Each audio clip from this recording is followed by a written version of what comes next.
Hey guys, Mtgnoob on the draw. Not going to mull this hand as I think it's pretty sweet. A little bit slow. This hand would be the nut on the play though. Uh-oh. Is that a Jund aggro deck? Uh-oh. Who's going to be faster is the real question. I think it actually might be us this game. I think it might be us. Oh, EXPT1.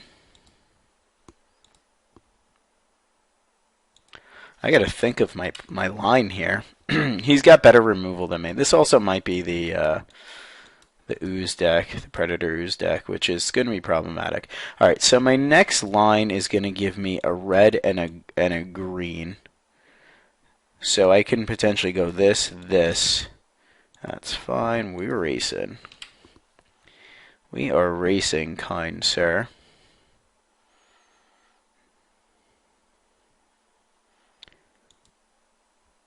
I think we're doing this and this. That's a good draw because that allows us to not have to shell out for the red mana currently. We don't really get good evolve triggers off of this, but we're probably going to use this guy as a chump blocker currently. If that is the way it plays out. Okay, so we grow our guy to a 4/4. And we're currently bashing for that much, which is pretty good. Pretty good. So I'm sure he's got all sorts of goodies in removal. Jund zombies. Roar, Dragmangler. See, now my worry is he's got the Falcon Wrath Aristocrat, which just annihilates us. Sure. Do you play Tragic Slip? Is a question that I currently am weary about. We take 4, maybe he throws down a blocker. I have to do some math here, so please bear with me. He throws down 4. We go to 10. We don't die to any Tragic Slip shenanigans. Pretty sure he has Tragic Slip. Why would he play this red mana untapped? So we go to 10. Then he swings next turn for lethal with everybody in the air. But this turn we're going to be swinging for 8 ourselves and trying to play like at least these 2 guys, which will be 2/2s. I think I'm going to take this here. I think we currently can race just fine. I mean, he could kill this with a Tragic Slip if he wants, but I could see him just offering up the blocks, which will shrink our whole team. I could also get a frontline medic online, but I don't know about that. He also can have burn, which does kick our teeth in. But being at 10, I don't think is the end of the world. He probably plays like a blocker here. Okay, another experiment one. And another experiment one. Okay, fair enough. Okay. 8. We have to kill him here. So if we don't kill him here, we're dead ourselves. So taking 2 off of this may not even be worth it.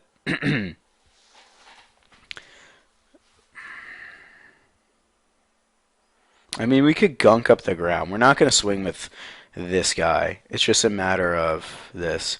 I think we just bash and grow after the fact.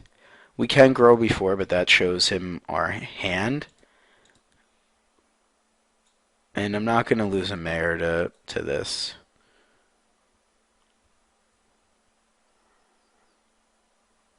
He can go 1, 2, 3, so he can make his guy a 7. Okay, so I think he's on the back foot here. He still might Tragic Slip here, which is fine. This makes all of our guys indestructible, and having a 4/4 is pretty good. But I think we're gonna go. I don't think we have to play again. Play anything against anything else.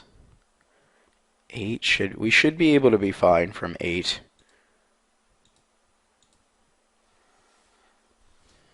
Okay, sure.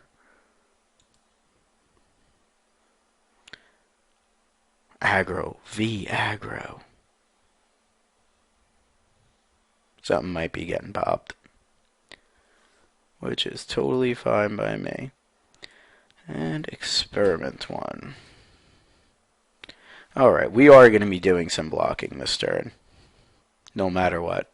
Think this might get popped, or this might get popped with a tragic slip, but then that means he's only got one card in hand. Yeah, I guess he didn't have it.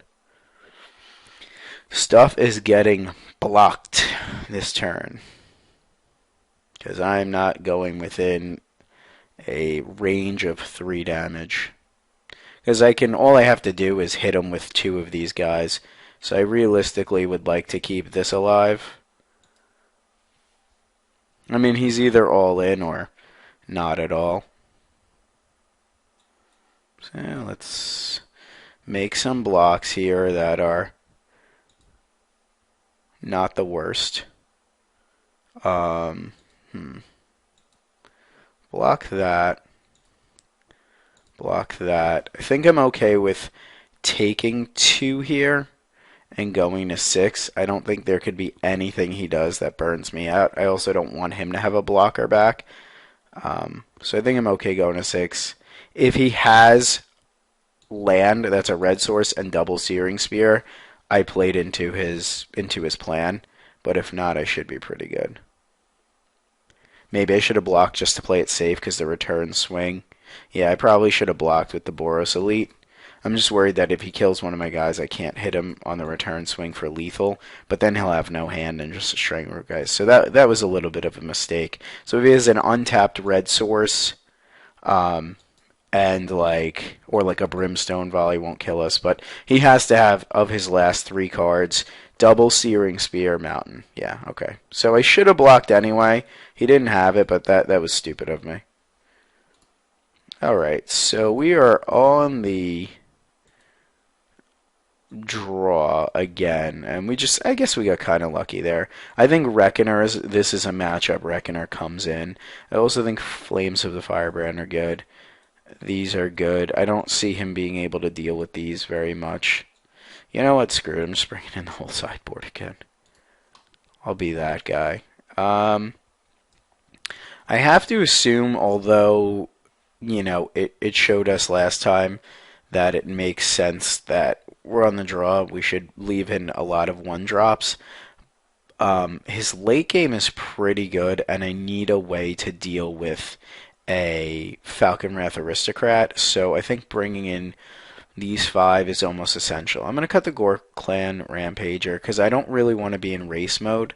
I think I'm also going to cut Boros Elite because it's pretty flimsy without Battalion, and I have to assume he's bringing in more removal. Burning Tree's fine, Lightning Mower's fine. I don't think I want to go for the super explosive starts either. And I really want this, but if he has things like Tragic Slip, we're going to just be smashing heads against each other, so I don't think Boros Charm is as amazing as I probably could say it was. I think Near Heath Pilgrim, I think everything else in the deck is really pretty strong, outside of maybe 1 less pacifism, and getting to 3 mana for Flames of the Firebrand may be a little bit difficult, but seems necessary. So I can't go to battle with 61 cards, so I probably need to cut 1 more card. I don't think Frontline Medic's going to be really good in this matchup. I could be completely wrong, but that would mean we have to be in a position where we're trying to smash, and he's hanging back. And I'm not really worried about X-Spell, so I'm actually going to cut 2 Frontline Medics and bring in the other Pacifism. I think that's fine. I mean, I want Frontline Medic because it evolves this, but I don't really want it as much as I would think I want. Okay. I think this is fine. Let me know if I boarded like a dummy, as usual. This is acceptable. This is very acceptable. Go like this, into this, into this, into this, and bash. That seems like a good hand. Alright, my opponent is also mulling to 5, so that doesn't really help him much. And here comes an EXPT1. Experiment 1.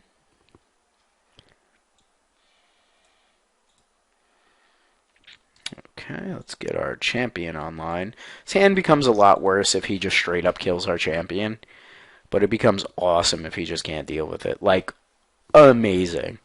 Like, if he has no burn in those 4 cards that he has left on his draw, and we can get this line on board, I don't think we can lose.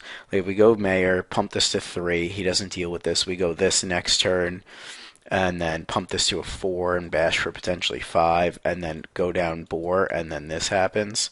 That's pretty good. This is a pretty good mull to 5. But I still think we effectively race this. Like, he's bashing for 4 a turn, which is fine. We're bashing for more than 4 a turn once we get our play online. He's currently got no black mana, so that's a thing as well. Burning Tree Emissary off the top would be nuts. Oh, called shots, noob. The noob has called shots. Hey, noob, how about those cold shots? Yes, sir, I will. I think I'll wheel. Alright, I always find it's easier to make Burning Tree Emissary tap for 1 of each mana, or one of both of the same color. Okay, because Burning Tree Emissary just snap blocks this now, which is totally fine by me. But we're already at 12, believe it or not. 12 is a thing. Okay, and let's not F6 my turn, because I still got all these plays. Okay, let's bash for 4. Alright, I think we're in the driver's seat currently. I'm definitely blocking the experiment one. I'm willing to trade that out. I can't go to 8 here at all. 8 is just disgustingly bad for us. Okay, we'll see if he's got something good here. If he's got a Flinthoof Boar, then, you know, we'll see. I think I'm just going to try to get this human online. Another Shrine Geist. Okay, he's got a Flinthoof Boar, but he doesn't want to take the damage. I snap block this anyway. If he wants to regenerate it, he regenerates it. Taking 3 and killing this. Making him have to deal with this by blocking both.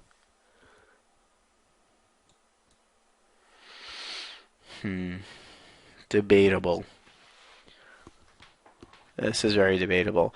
Hellrider just kills us, believe it or not. I think he wants me to block here. And we're taking 2 off of our land most likely next turn. So taking an extra 3 would be pretty problematic. He's got 1 card left, but getting around the 5 drop range, 5 mana range is pretty bad. 5 life range, excuse me. So if I trade this out, I don't think he minds. So I think I'm going to do that. This could be completely wrong, but I'll give him the decision instead. I could block this, but then it really does stymie my attack. I mean, I do have another human, but that forces me to take 2. Okay, so he just removed the counters, which is totally fine. I take 2, I go to 10, I still have a 3/3. That is fine by me. That is totally fine. We could also flip Mayor and make a wolf, but I don't think that's the line we want to be taking. Okay, so we're at 10. And Searing Spear is very good.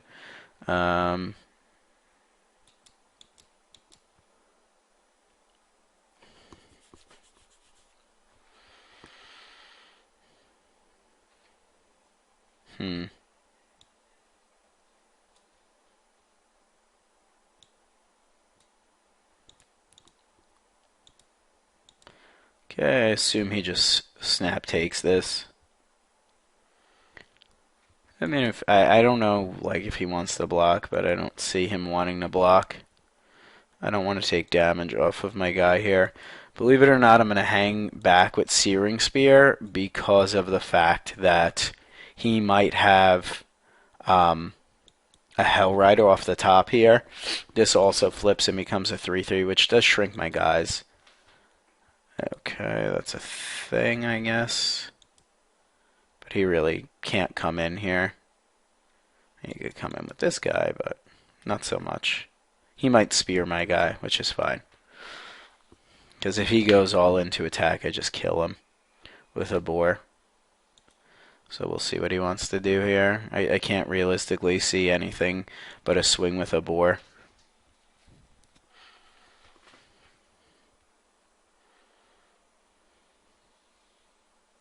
I think we're very in control of this game. Might even take 3. Okay, so he hangs back here. There's nothing in the graveyard, so I'm actually just gonna decide to go to his head and then swing with the team. And blocks here, blocks here, blocks here. I'm gonna kill his boar here. That's just fine by me. Okay, we get a Cavern of Souls, which is decent. I think I want this Halpak Alpha to exist. I think we just go boar here.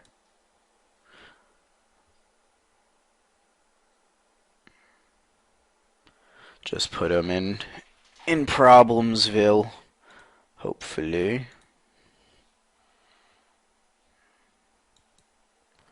Okay, so we'll go in. I kind of want to go in with the boar, but that leaves us very open. But he's more or less got to attack with everything. But he has a Strangleroot guy, so once again we're dead to a Hell Rider, which he has 1 card in hand. So that makes me think that he's got a Hell Rider. So I'm actually going to hang back here. I'm willing to... Am I willing to give this up, actually? For a double block here, he takes him to 2. You know what, I think I might go in with everybody. He does get to keep this.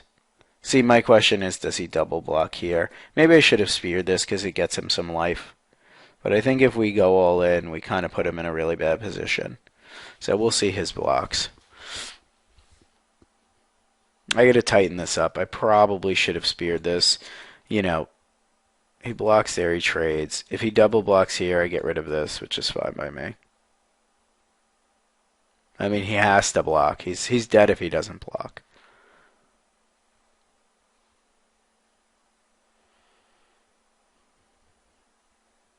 But putting him to 1 here is not amazing. But putting him with the back against the wall, he's got to block. There's not much he can do. You know, he's getting the Strangleroot guys back.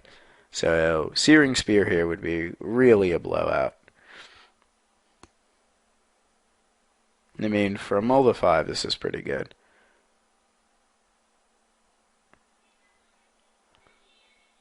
Okay, and he has no black mana, so he really can't do much in the lines of shooting me. He's at 1, and we're just going to play a Stomping Grounds. Whoa. Okay. Don't make me pay 2 life for no reason, please. Okay, and we get a dude, which is pretty essential to this not, you know, us not dying, us making a dude is pretty important. It does block. Hell Rider doesn't get us dead. I mean, he could block and gain some life off of this, which is fine. But I'm going to have 12 power on board, plus this. Yeah, that's pretty sweet. Alright, well, I think we might have gotten the benefit of our opponent mulling 5. Some of the decisions that I made there seemed a little bit sketchy, but let me know what you would have done. Should I have definitely shot this down? Should I have gone in with everybody? Should I have played the frontline medic versus the boar and things like that? Should I have kept the pressure up? Should I have sideboarded differently? I love to hear your comments, and I don't want you guys to think I'm ignoring them. I always read them. It's just I'm very busy, so if I don't reply, please forgive me for that. And thanks for watching, and please check out the mtgnoob.com.